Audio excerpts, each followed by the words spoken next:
Hermanos, bienvenidos a todos a un nuevo tema. Sabéis que estamos viendo el Sermón del Monte y hoy estamos en el cuarto tema.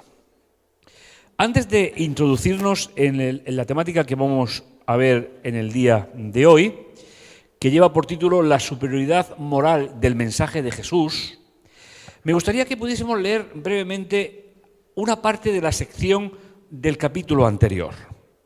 Se encuentra en el Evangelio de Mateo, en el capítulo 5, y ahí tenemos, en el versículo 20, tenemos un texto que a mí me parece muy curioso y me parece muy significativo. Y me gustaría que pudiésemos recordar lo que decíamos en el programa 3 de la serie que estamos llevando a cabo. Dice, porque os digo, Jesús está hablando a sus discípulos, a los que están más cerca de él, porque os digo que si vuestra justicia no es mayor que la de los escribas y los fariseos, no entraréis en el reino de los cielos. Una lectura rápida de este texto no nos permitiría ver toda la dimensión de lo que está diciendo. ¿Qué quiere decir Jesús cuando dice que si vuestra justicia no fuese mayor? Lo va a ir explicando en las secciones de aquí hasta el final del capítulo 7, donde acabará el Sermón del Monte. Jesús aquí presenta a dos fracciones del judaísmo muy características, fariseos, escribas, que eran los movimientos religiosos en Palestina, estamos hablando del primer siglo, que se encargaban unos de conducir al pueblo políticamente, que eran los fariseos, con una moral muy estricta, y los saduceos y los escribas, que se encargaban del templo, la reproducción de los manuscritos, de la Biblia. Entonces, estamos hablando de personas, de grupos del judaísmo que eran muy importantes. Y Jesús dice, si vuestra justicia no es mayor que. Para poder saber a qué tipo de justicia se refiere Jesús, va a hablarnos de 6 cuestiones, que son las que vienen a continuación. Hoy vamos a ver 2, no nos va a dar más tiempo, pero vamos a ver qué es lo que Jesús plantea como justicia. Y para ello vamos a comenzar, como os comentaba, la superioridad moral del mensaje de Jesús. Algunas nociones previas que me gustaría que pudiésemos recordar. Decíamos en el versículo 17 que Jesús dejó muy claro que Él no vino a abolir, empleaba la expresión ley y profetas, que como ya comentábamos, se refería a la Biblia que ellos tenían, a lo que nosotros, creo que no muy acertadamente, llamamos Antiguo Testamento, porque el Testamento es otra cosa, no es la Biblia, pero no es el tema de hoy. Y como decíamos, hay que recordar que para leer estos textos, Jesús no vino a cambiar la Biblia, sino que vino a situarla en su propio contexto. Y esta es una idea que a mí me parece muy importante. No penséis que he venido a tirar, a derribar la ley y los profetas. No he venido a tirarla, sino he venido a que tenga un cumplimiento pleno, a que llegue a su plenitud. Esa es una idea que nos va a servir para saber qué es la justicia de la cual Jesús está hablando. Recordad igualmente que Jesús, y me parece algo que deberíamos de reflexionar mucho en ello, Jesús vivió toda su vida en el primer pacto. Toda su vida.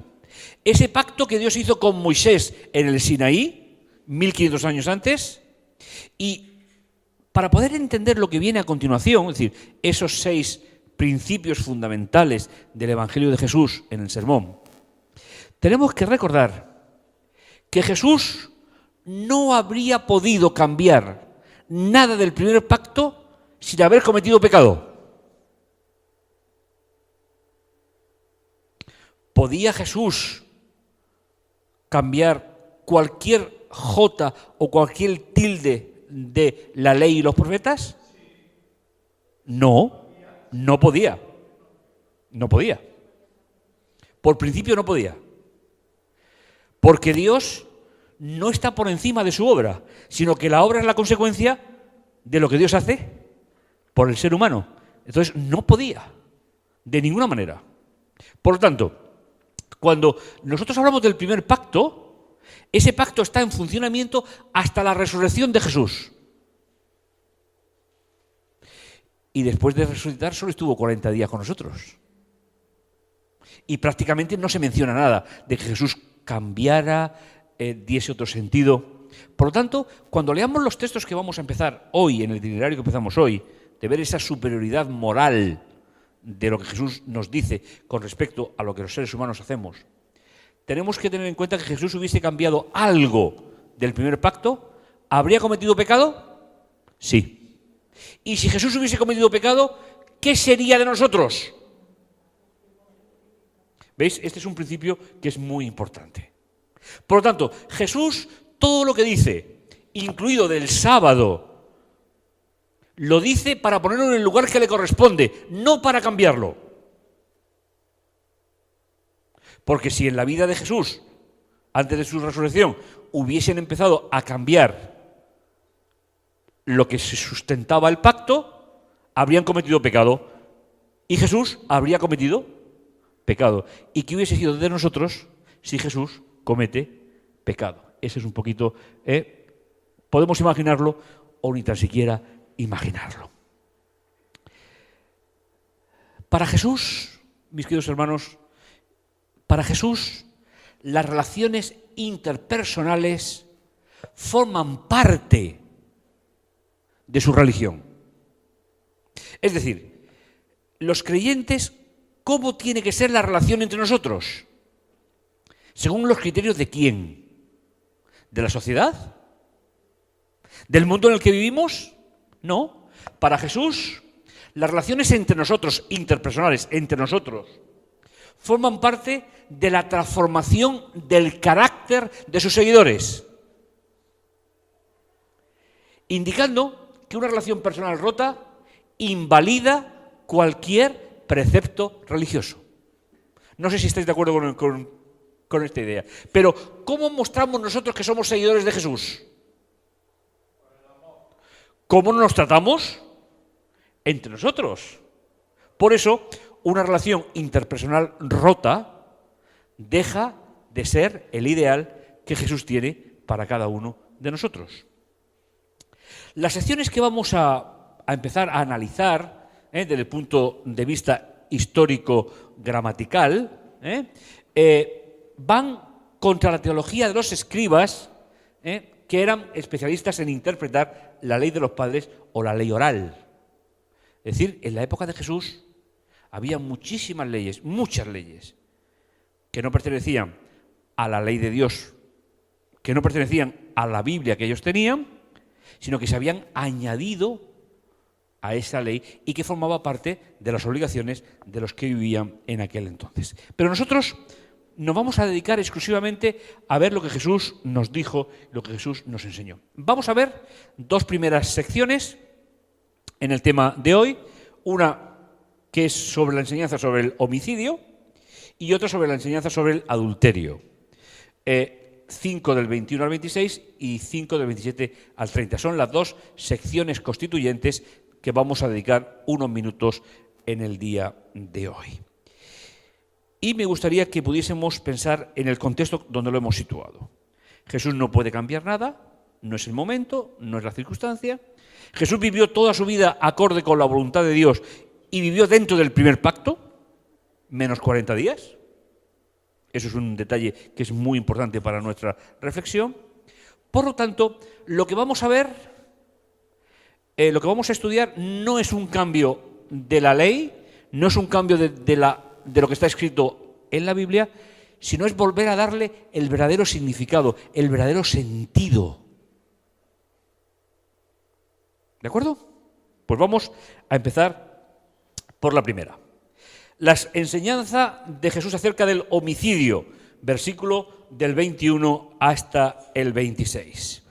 Como siempre, vamos a hacer una pequeña introducción. Los versículos del 21 al 26 constituyen la primera de las 6 antítesis, es decir, 6 cosas que Jesús va a enfrentar. Son 6. Vamos a ver 2 y seguiremos viendo en sucesivos capítulos de esta serie. Estas antítesis o cuestiones enfrentadas son la forma pedagógica de Jesús de explicar la importancia de las relaciones entre nosotros, las relaciones interpersonales. ¿Cuál es el objetivo que Jesús tiene para nosotros? Que vivamos una experiencia de fe donde podamos crecer espiritualmente cada día. ¿Y para eso qué se requiere? Que reflejemos en nuestra vida lo que Jesús haría por cada uno de nosotros. Esa es un poquito la idea. Por eso sigo con la idea de las relaciones interpersonales. He visto más sufrimiento dentro de las comunidades religiosas por las relaciones rotas que por cuestiones doctrinales. Pues esa es la propuesta que Jesús nos hace en este momento. Y finalmente, una comunidad religiosa se basa exclusivamente en las relaciones interpersonales, reflejando la propuesta de Jesús entre ellos. No tiene otro sentido una comunidad religiosa. ¿De acuerdo? Muy bien. Pues vamos a continuar. Fijaos qué pensamiento había en la época. Esto está sacado de la regla de Qumran. Es decir, la Qumran era una secta, una sección del judaísmo, que eran ascetas que vivían en un monasterio apartado y que en cierto modo marcaban una cierta teología, no exclusiva, pero sí una cierta teología importante. Ellos pensaban de la siguiente forma, fijaos: no tendré rencor ni cólera para los que se han convertido de la rebelión, pero me mostraré sin misericordia con todos los que se han apartado del camino. No consolaré a los atormentados hasta que su camino sea perfecto. Yo sé que movéis la cabeza para decir, vaya gente más rara del Qumran. Pero es que yo he visto escenas así en las iglesias. Hasta que no se arrepienta de su pecado, cuidado con eso. Porque es verdad que nosotros tenemos nuestras tendencias, pero es verdad que la obra de Jesús en el corazón del ser humano transforma las actitudes. Y para eso sirve el Sermón del Monte. Fijaos, aquí tenemos el esquema, que me gustaría que lo reflexionásemos, me gustaría que lo disfrutásemos, para que veamos. Fijaos, dice Jesús, estamos en el versículo 21. Ya sabéis que se dijo a los antepasados. Y nos introduce una cita de Éxodo 20 o de Deuteronomio 5. Me da igual. Cuando dice, ¿qué se dijo a los antepasados? No matarás.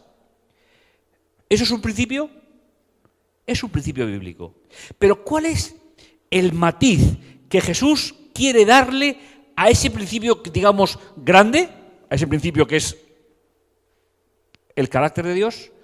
¿Cómo lo va a explicar Jesús? Si tenéis la Biblia en la mano, para los que sois tradicionales y románticos en papel y digitales para los modernos, pues dice, ya sabéis que se dijo a los antepasados, no mates. Pero Jesús nos dice en el versículo 22, pero yo os digo. Y aquí es donde Jesús le empieza a dar un matiz superior a un mandamiento de la ley de Dios, que es la prohibición de que juguemos con la vida de otro ser humano. Y fijaos hasta dónde lo va a llevar Jesús.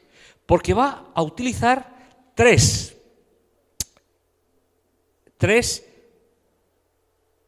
características que para Jesús es igual que matar a una persona.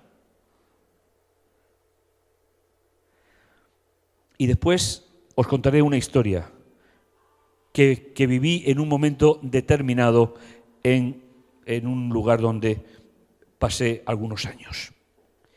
Dice Jesús en el versículo 21, ya habéis oído que se dijo a los antepasados, no matarás. Y aquel que mate se enfrentará ¿a qué? A la justicia, a juicio. En eso estamos todos de acuerdo, ¿no? Pero, y esta idea me gusta muchísimo, porque ¿qué hace Jesús? Jesús está poniendo en relieve, ensalzando la dignidad del ser humano. Os cuento la historia antes de seguir aquí. En un destino que tuve hace algunos años, fui un día a hacer una visita a unos miembros de la iglesia que vivían como a 100 kilómetros de donde estaba la iglesia, y era un pueblo precioso de la sierra, y vivían solos aquellos miembros de la iglesia, y cuando llegué pues no encontraba la casa, no había nombre de calles, no encontraba la casa. Y solamente me encontré, era una zona muy calurosa, me encontré una casa abierta, llamé y me dicen hasta la cocina. ¿Vale? Atravieso un pasillo muy largo y me encuentro, ¿sabéis? Nunca he podido olvidar el rostro de aquella mujer. Un rostro roto, pero roto por un dolor intenso. Simplemente me limité a preguntar por la dirección, me la indicó, encontré la casa donde vivían las personas que iba a visitar, y para comenzar la visita, pues mire, he preguntado, ¿has entrado a esa casa? Sí. Y me contaron la historia más terrible que he oído en mi vida. Cuando esa mujer era joven, guapa, soltera, el cacique del pueblo se enamoró de ella. Pero se enamoró para pasar un rato. Ella no accedió. Y fue tal la difamación que ejerció sobre ella que jamás nadie se arrimó a ella y siempre tuvo que vivir sola por una acusación y una difamación de algo que no había ocurrido. ¿Cómo no iba a ver en un rostro las marcas de un sufrimiento tan intenso por una injusticia así? Decidme una cosa. ¿Ese señorito la mató? La mató. No le quitó la vida, pero la mató. ¿Sabéis? No he podido olvidar nunca esa experiencia. Por eso Jesús dice, para que veáis que es una aplicación muy práctica por parte de Jesús. Ya sabéis que se dijo a los antepasados, es decir, a los que salieron de Egipto, estaban en el Sinaí y escucharon la voz de Dios. No mates. Pero Jesús no se queda ahí, porque Jesús está intentando rescatar la dignidad. Cuidado, cuando hablemos de alguien, pensemos, ¿cómo hablaría Jesús de esa persona? ¿Jesús le quitaría la dignidad a alguien? Nunca. Cuidado con eso. Porque fijaos, Jesús dice, versículo 22, dice, pues yo os digo, ¿vale? Todo aquel que se encolerice contra su hermano tiene la misma sentencia que el que mata, porque se enfrenta al tribunal.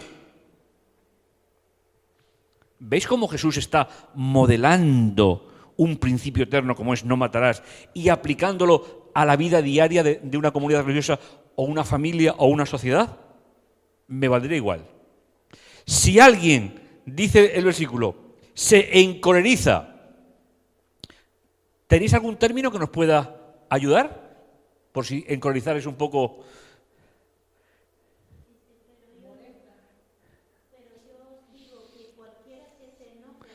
Cualquiera que se enfade.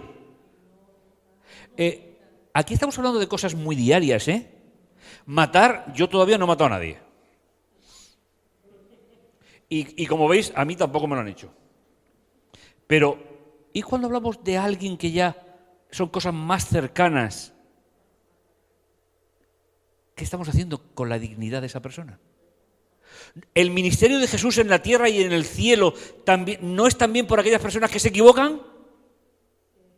Pues cuidado, hermanos. Jesús dice, todo aquel que se encolerice contra su hermano será reo ante el tribunal. Primero, se enfade.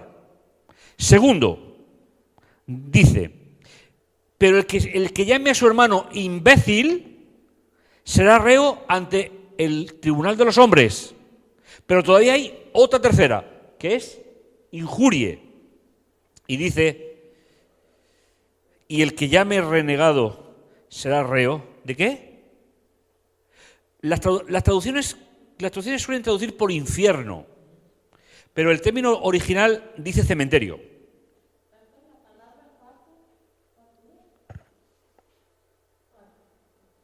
Insulte, injurie.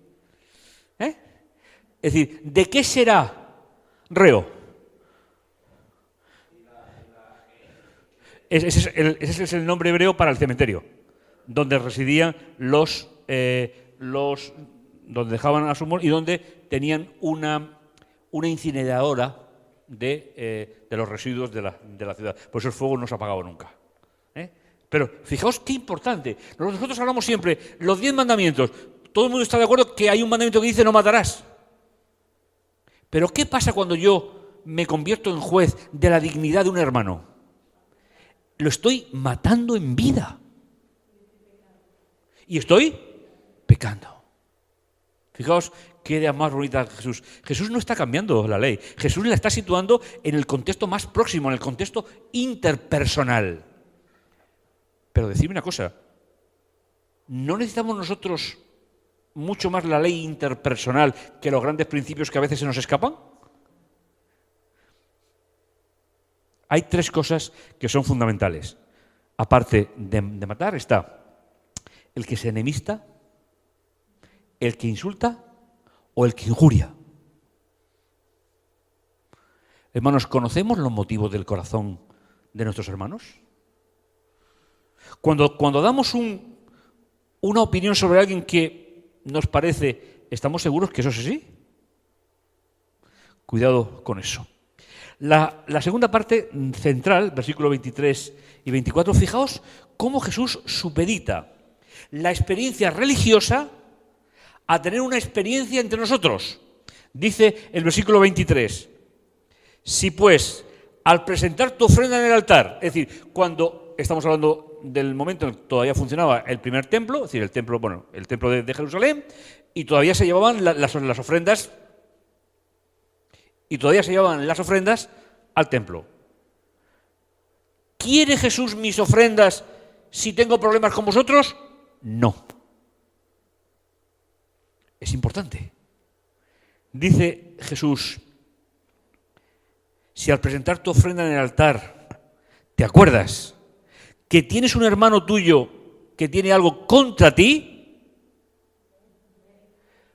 sí, pero no quiero que pasemos por encima de esto. No es que yo tenga algo contra ti, sino que si yo sé que alguien tiene algo contra mí, no sé si os habéis fijado en el procedimiento que Jesús plantea. Si alguien tiene algo contra mí, cuidado, deja tu ofrenda aparcada, ve, resuelve el problema y luego ven a ofrendar. ¿Qué hace Jesús con la dignidad humana? Jesús la exalta. Jesús la pone en el lugar que Él quiere que todos nosotros tengamos. Y no olvidéis, si al presentar tu ofrenda en el altar te acuerdas, entonces que un hermano tuyo tiene algo contra ti. Versículo 24. Deja tu ofrenda allí, delante del altar. Ve primero, reconcíliate con tu hermano. Luego, vuelve y presenta la ofrenda. Hermanos, ¿nos damos cuenta del principio? cómo Jesús aplica un mandamiento de la ley de Dios que es no matarás, cómo lo aplica a las relaciones interpersonales. ¿Qué sería de una comunidad religiosa si se aplicaran estos principios? Cuidado cuando emitimos un juicio sobre alguien. ¿Sabemos sus razones? ¿Sabemos sus necesidades? ¿Sabemos sus problemas? Cuidado.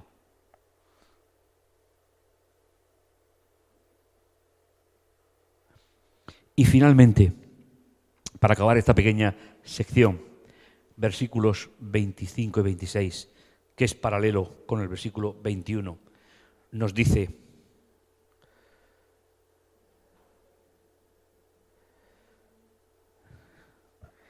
ponte enseguida a buenas con tu adversario, mientras vas con él por el camino. No sea que tu adversario te entregue al juez y el juez al guardia y te metan en la cárcel. Es decir, está haciendo un simulacro, es decir, está poniendo una parábola viviente. Cuidado. ¿Para qué te va a servir presentar una ofrenda delante de Dios si tienes un conflicto con tu hermano?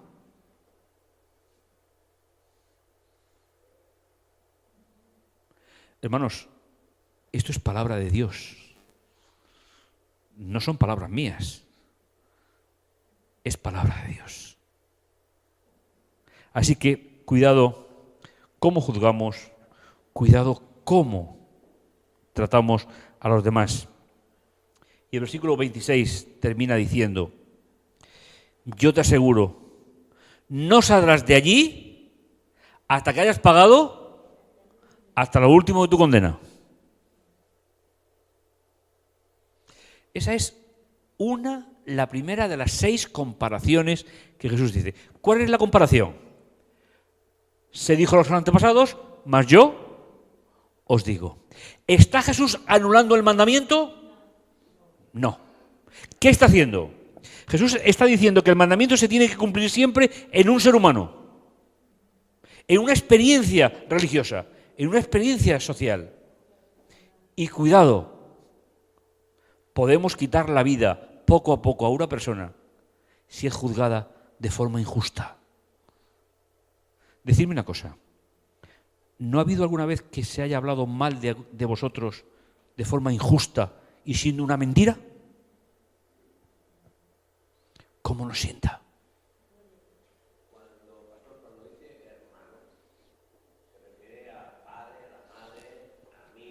Cualquier tipo de relación. Cualquier tipo de relación. Jesús pretende que aunque vivamos en un mundo de pecado, pretende que la comunidad religiosa sea un cachito de cielo en la tierra. Y se cumple así. Decidme una cosa, ¿vale entre hermanos? ¿Vale dentro del matrimonio? ¿Vale entre amigos? ¿Vale en la relación pastor, miembro de iglesia, pastor? ¿Veis cómo Jesús aplica un principio eterno de la ley de Dios, lo aplica a la vida diaria para que el ser humano sobresalga por encima de los errores? Ese es el regalo de Dios. Muy bien, pasamos a la segunda sección que vamos a ver en el día de hoy, simplemente una conclusión. El texto no habla de que no podamos cometer errores. Porque dice, si tienes un problema con tu hermano, ahí está el error. El texto no habla de que no podamos cometer errores. Los seres humanos cometemos errores. Pero da una opción, que es la siguiente. Dice, eso procede de nuestra naturaleza caída. Pero sí deja muy claro que un seguidor de Jesús rectifica y corrige cuando el error se ha cometido. Este es por nuestra naturaleza caída. Y este es por nuestra naturaleza en el espíritu. Y que no pasa nada, se equivocaba. Y no pasa nada. ¿Cuándo pasa? Cuando encima pretendo justificar yo. Sin embargo, hermanos, el error es el resultado de mi naturaleza caída, lo que yo soy. Pero el rectificar es el resultado ¿de qué? De la naturaleza transformada por el Espíritu de Dios. Eso significa ser seguidor de Jesús. Eso significa ser creyente. Jesús es simple, pero es muy profundo, porque finalmente quiere lo mejor para nosotros. Pues muy bien, vayamos a la siguiente comparación. También va a aparecer, se os dijo, más yo os digo, para comparar dos realidades. La primera va dirigida a un principio eterno, la segunda a una aplicación particular, donde Jesús quiere rescatarnos de los problemas o los conflictos. Muy bien. La segunda antítesis que Jesús nos va a presentar utiliza o va en contra de la pedagogía de la época. ¿Vale? Aquí tenemos el texto. Igual, empieza. Vosotros sabéis que se dijo, mas yo os digo. En la primera, ¿Jesús ha anulado el principio bíblico? No. Simplemente lo ha aplicado de forma cabal, inteligente, a las relaciones interpersonales. Pero ahora va a pasar lo mismo. Jesús nos dirá en el versículo 27, habéis oído que se dijo, no cometerás adulterio. ¿Está en la ley de Dios? Está en la ley de Dios. Es un mandamiento de los 10. Pero yo os digo, y va a la sutileza. Inclusive este es un pecado que no se ve, pero es pecado. Y mezcla de forma inteligente el versículo del adulterio con el último, con el 10º, con el no codiciar. Es decir, no sigue una regla fija, sino que lo va aplicando. Y fijaos, dice, pero yo os digo, versículo 28, todo el que mira a una mujer deseándola, ya cometió adulterio con ella en su corazón. ¿Conocía Jesús la naturaleza humana? No está diciendo que lo que nos parece bello deje de ser bello. Lo que está diciendo es que entremos en un terreno que no nos pertenece.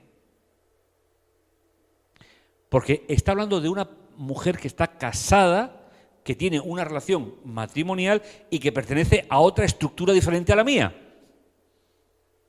Fijaos, esto no es una acción.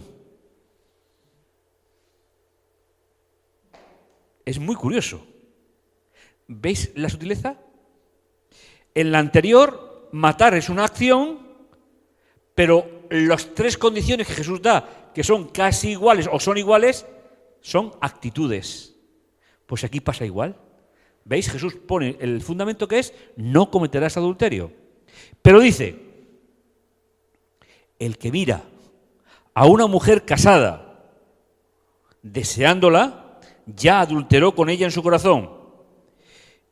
Y basándose en la época, en las costumbres de la época, un lenguaje a veces un poco duro, muy rabínico, muy fariseo, Jesús nos da una solución.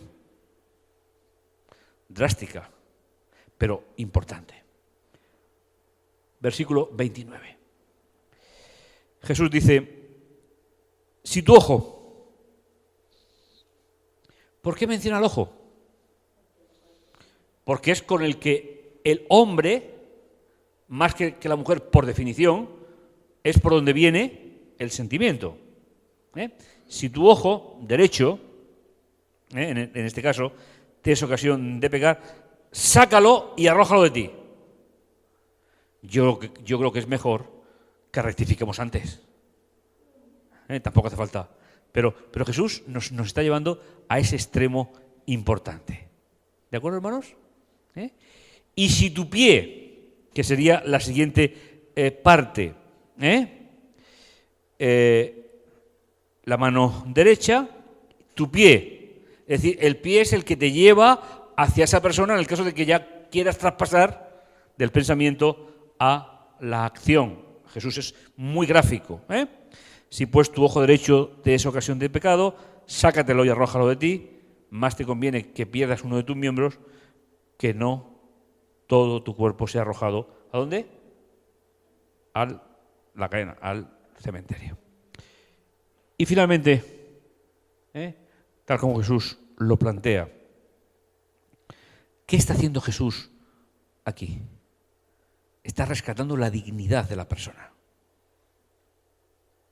¿Se le puede quitar la dignidad a una persona desde el punto de vista mental? Jesús dice que sí. Aunque nunca se entere. Pero Dios sí. Fijaos qué detalle más bonito, cómo Jesús resalta la idea que tenemos delante nuestra. Pues bien, dos ideas fundamentales hemos visto en el programa de hoy y emplazamos para el siguiente, y son las siguientes. Hay un principio bíblico que es no matarás, y hay un principio bíblico que es no cometerás adulterio. Pero hay diferentes formas de acometer, desde el punto de vista práctico, de la convivencia. ¿Y Jesús qué hace? Llama a nuestra conciencia, llama a nuestro corazón, cuidado. Cuando dices algo de una persona que no es verdad, estás empezando a matar a esa persona. Y yo creo en las palabras de Jesús. Y en cuanto a la relación dentro del matrimonio, ya sabéis que para la Biblia el matrimonio es una institución que viene de la creación, que viene de antes de la entrada del pecado. El matrimonio se generó en la mente de Dios y lo ejecutó. Cuando a una persona forma parte de una unidad familiar diferente, tiene derecho a que se le respete y ser respetada por cualquier otra persona. Jesús está preservando las relaciones entre nosotros. Por eso os decíamos al principio, el gran nivel que Jesús establece para sus seguidores no son acciones, son relaciones. Relaciones interpersonales. Yo os invito en esta noche a que podamos reflexionar. Nos quedan 4, Nos quedan 4 contradicciones o dobles planteamientos para la reflexión. Así que espero que el Señor nos bendiga, nos ayude. Saludamos a toda la audiencia que nos escucha a través de Internet para que también lo apliquen en su vida y sepan que no le hagas a los demás lo que no te guste que te hagan en tu vida. Porque así las relaciones funcionan de una manera diferente. Que el Señor bendiga y hasta pronto.